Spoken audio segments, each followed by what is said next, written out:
Heyo everybody, Zian over here from Nintendo Life. Now, the No More Heroes series and Travis Touchdown as a whole have gotten quite popular over the years, at least amongst adults. And even if you've never even played the series, there's a good chance that you've probably at least heard of it. Now, my grandpa would probably be pretty disappointed to have learned that I played the original on the Wii back when I was 15, but I loved every bit of it, and it absolutely stuck with me all these years.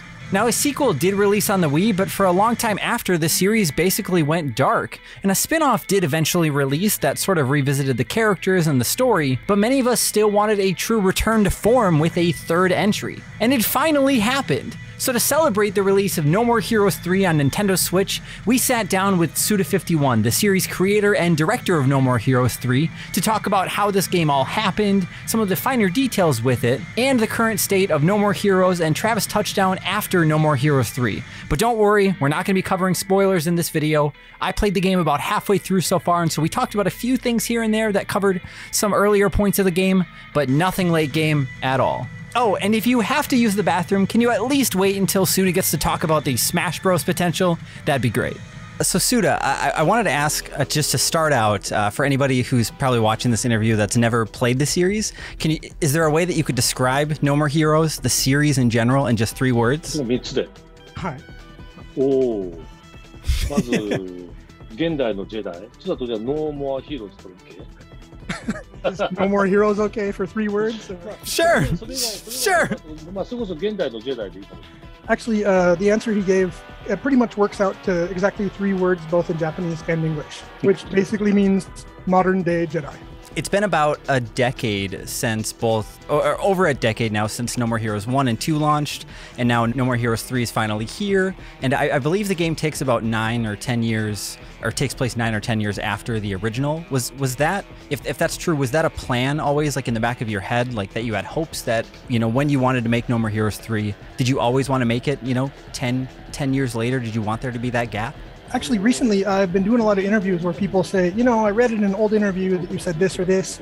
And to be honest, I don't remember a lot of this stuff, but apparently I said it. One thing that I kind of do remember, actually, is even back when the series first started out, I would sort of compare the No More Heroes series to the Rocky series, the movies, you know? There are obviously a lot of things in the game that I sort of took from the Rocky movies as a sort of homage or sort of based on the Rocky movies, but there are also some elements that sort of just occurred naturally, I guess you could say. For example, when you look at the Rocky movies, there's Rocky 1 and Rocky 2, where, you know, he starts out just a complete, like, underdog, you know, he's not really well known or anything. He's got to really kind of fight his way up to the top. He's kind of scrapping by.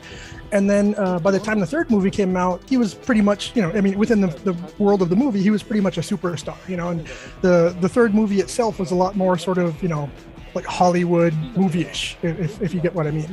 And while it wasn't completely on purpose that, you know, we had this timeline where, okay, here's the first 2 years of Travis being an assassin, and then all of a sudden jump to 10 years later and he's older, you know. I didn't plan on doing that from the beginning, but once I realized that that's sort of how the timeline was working out around the time we started making 3, I realized that it really made a lot of sense. And we wanted to present the 3rd game sort of like the 3rd movie in the Rocky series as well, you know, give it a bit more flash and a bit more pizzazz, I guess you would say. So again, it was never really intentional to make the timeline work out the way it did, but I do feel that I'm glad it worked out like this because, yeah, I feel, again, that's just sort of natural for the series and for Travis himself. And then as far as the actual story goes as well, that No More Heroes 3, for anyone who is listening and is unaware, but it follows Damon and Fu and these galactic superhero aliens. Was there ever a point in development, or even just early on, where you had conceptualized, or that you could even remember a story that, you know, didn't follow Damon and Fu necessarily? When I first decided to start working on No More Heroes 3, you know, before any of the actual work started, there were probably a lot of different ideas kind of bouncing around in my head. But one of the first things that I thought of was, okay, up till now, Travis had, you know, when he fights in the UAA ranking fights, it was supposed to be basically, it's the United Assassins Association, so it was pretty much for the United States. But I decided, okay, let's maybe bump the level up a bit and make it like a worldwide, you know, Assassins ranking type fight. And I kind of thought about that for a little while and thought, okay, well, what else can I do with this? You know, what other directions could I possibly take it in? This is, again, still way before we ever actually started work on No More Heroes 3. But one idea that I had was kind of take the series in a completely different direction from the previous games, which was basically what turned out to be Travis Strikes Again. Okay, Travis goes inside this world of video games, and he has all these different experiences, has to fight all these completely different types of enemies, and it's try and take not just the story but the game itself into a different direction. And then that ended up becoming Travis Strikes Again. So when it finally came time to sit down and think, okay, No More Heroes 3, what are we going to do? I thought, all right, well, Travis has, he's gone into like this video game world and done all this crazy stuff. I want to really do something special for the next one. Like I really want to kind of, bump it up a few notches. So instead of making it like a worldwide Assassin's, ranking battle, how about if I bump it up even further and take it out into space, One of the first things that popped in my mind was, so it was from like a scene in Independence Day, like, Will Smith like opens up a door and he sees in front of him, aliens like attacking the Earth, and he's just kind of like, okay, well, I guess this is what I'm doing now. I had this image that sort of like popped into my head, like all of a sudden of Travis. So it was almost sort of like a first scene in the game, just Travis opening up this door and seeing all this crazy stuff going on with aliens and the world getting attacked, and Travis thinking, okay, this is my battle now. The rest of the game kind of sprung up from there. Yeah, apart from the Travis Strikes Again stuff I mentioned earlier, yeah, ever since I really started sitting down and thinking about it, it's pretty much always, at least generally, been about Travis fighting not just, these earthly assassins, but this much larger scale of assassins, these dudes from like other planets and way out in the cosmos and stuff. So it's always basically been along those lines since I first conceived the idea. And then so recently on Twitter, you made a post about Travis and No More Heroes 3, and you basically said goodbye to him and that No More Heroes 3 would be his final battle. What does that mean for the series, and basically for you as Travis Touchdown's you're basically his dad? Actually, the thing about No More Heroes, the series, and about the thing that I posted the other day was, about, like, as you said, it's, Travis's final battle and, time to say goodbye and everything. The thing about No More Heroes is the IP itself is actually mostly owned by Marvelous. It's not actually ours, as in Grasshopper. We're partial owners of it, but we only own a very small percentage. So realistically, it's basically Marvelous's IP. And I always knew that one day, the day would come when we basically have to give this back to Marvelous. One thing that I definitely felt while making Travis Strikes Again, and especially No More Heroes 3, to be fair, I was able to make TSA and No More Heroes 3, they gave me an amazing amount of freedom to basically do whatever I wanted while I made these games. So, they really are games that I made. But one thing that I really felt while making those games was it's really time for Grasshopper to move on and create our own IPs, create our own stories and characters and games that, nobody owns but us, that we're fully in control of. As I said in the tweet, it's time to say goodbye to Travis. Travis, it's his final battle. What I meant with that was basically, it's sort of literally, it's time to say goodbye. I didn't want to have to split up with him, but we kind of had no choice. It was just that the time had come. Not that Marvelous had forced us. It's just I felt that, it's really time for us to go on and do our own thing. And so what I want to do, what I'm planning on doing, is making the next 10 years basically the Grasshopper decade. We're going to create our own IPs. We're going to create our own games, our own characters and stuff, and things that, we're going to own and that we can really be proud of. That's not at all to say that I'm never going to, deal with No More Heroes or Travis again.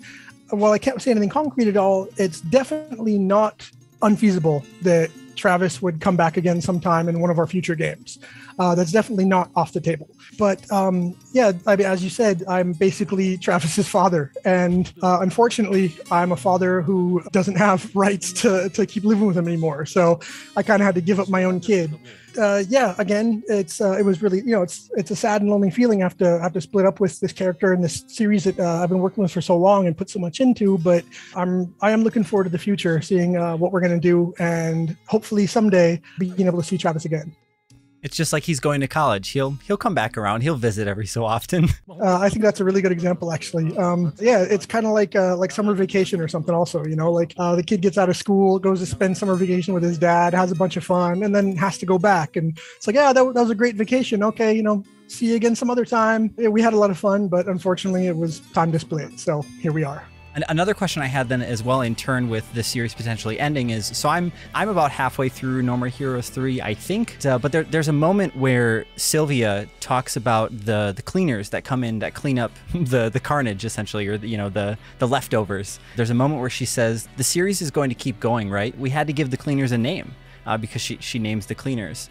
And I was curious if there's anything of substance to that necessarily, or the fact that she says that, or if that was potentially a throwback to the first No More Heroes, where in the end credits scene where Sylvia pops up. I think it's after the credits maybe, and she says something about like, "Oh, too bad there isn't going to be a sequel." I was curious if those moments had any ties together. I do remember the line, the specific dialogue you're talking about, and those scenes and stuff. It's sort of hard to properly explain this or to give a satisfactory answer, I guess you could say. The thing is, you can't really trust Sylvia because she's just that kind of character. You know, for example, in the first game, she said, "Oh, okay, no, there's not going to be a sequel," and we totally did multiple sequels. You know, we had planned on it and everything. And now when she says, when she says, you know, we've got to give the cleaners names, what she's implying is that even though the game is saying, okay, you know, it's over, this is the last battle and everything, what Sylvia's implying is that the numbered series is going to continue on. Again, that's not to say that that's definitely never going to happen, but one thing that's really important to remember is basically Sylvia is a liar, and she's just like that. So you can't really put a whole lot of stock into anything she says. So I guess on one hand, you could say there wasn't an especially deeper meaning to it, but on the other hand, at the same time, there may have been. Like you really can never tell with Sylvia. So that's what she meant by that. But again, yeah, it could mean anything. It could mean nothing. That's just how Sylvia is. So I was curious, in your eyes, specifically yours, not Marvelous, not Grasshoppers, I suppose yours, or Grasshoppers as well. But do you think Travis could ever actually come to Smash? Or do you think he's too much of a punk? Like, would he lose some of the things that make him who he is in order to actually get into the roster? If he were to get I don't want to use the word dumbed down, but if he were to censored, I guess maybe very lightly, you know, would that not be something you would want? Because obviously he can't come into Smash swearing up a storm like he does in the video games. Actually, that's a pretty good question. See, the guy who makes Super Smash Brothers, Sakurai, he's actually a friend of mine. And I feel this is a guy who really loves video games, and he really understands video games. And I feel like he really understands the, I guess you could say, the nuances of No More Heroes and Travis Touchdown as a character. He's already cleared No More Heroes 3. He laughed his ass off at the last boss and everything. I really feel like he gets it. So I feel, put simply, I feel that it would be possible for Travis to appear in Smash Brothers. If he does, I'm assuming it would probably be like the next iteration of it. But it's definitely a possibility because Sakurai, he really understands video games and he understands the character. And I'm really not too worried too much about, as you said, kind of dumbing down or kind of censoring the character a bit, because I feel that he'd be able to work around that somehow without actually losing any of what makes Travis Travis. For example, maybe like, you know, adding like the beep, like when Travis swears, or just, you know, doing something, you know, like playing with the words and stuff to make it a bit less profane, a bit more, you know, family friendly. So yeah, not only do I believe that it would be possible, I also believe that it would be possible without taking away anything at all from the character of Travis Touchdown, precisely because of exactly the kind of guy that Sakurai is. I apologize if this is a big question, but I always like to ask this. If you had the full reign to take any Nintendo IP and make your own, put your own spin on it and make your own game with those characters or that world, is there anything that comes to mind? To be honest, I really want to say Zelda, but I know that that's not okay. Like something, I know deep down inside me that I cannot make a Zelda. I mean, it's not okay for me to make a Zelda game. You know, that's not all right. So I'm not going to say Zelda. That is a really good question, though. And there's actually a game that I've sort of thought about before, that if I was able to make any Nintendo IP like the way I wanted it, it's called Nazo no Murasame-jo. I'm not sure what the English title of this is or if even one exists, but this is a game that was from Human. Murasame's Castle? Yeah. Murasame Castle, yeah. That's incredible. Okay, so that's a game that was from Human, which is the company that I first started out at, you know, before starting at Grasshopper. And I've always kind of had a soft spot for this game, and I always kind of felt like I'd like to go back and maybe revisit it again sometime.